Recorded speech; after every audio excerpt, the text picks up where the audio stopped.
भैया को जिताना है, अब की विजयी बनाना है। लालू कुशवाहा को जिताना है, अब की विजयी बनाना है।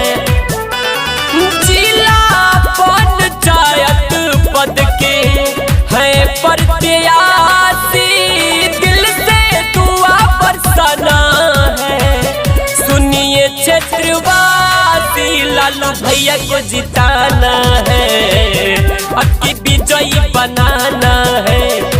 लालू कुशवाहा को जिताना है, अब की विजयी बनाना है।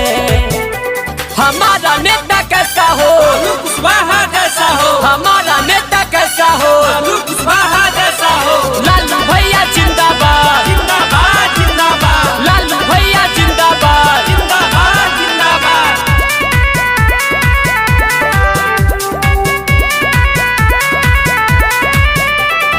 सेवा करने का भाव लेकर आए हैं चुनाव में।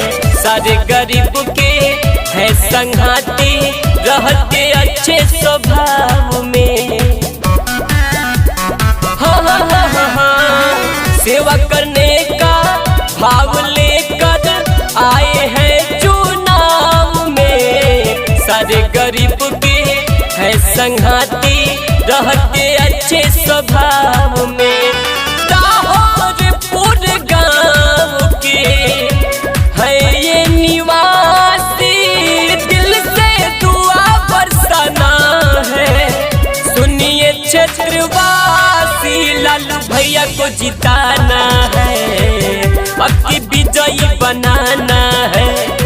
लालू कुशवाहा को जिताना है, अब की विजयी बनाना है।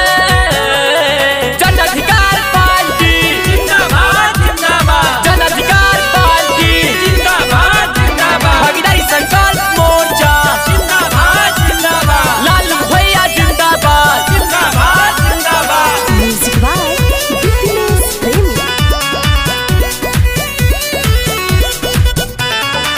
नया खून है, नया जुनून है, करेंगे विकास जी। लालू भैया बन गए हैं पूरे लोगों का खास जी। हाँ हाँ हाँ हाँ हाँ।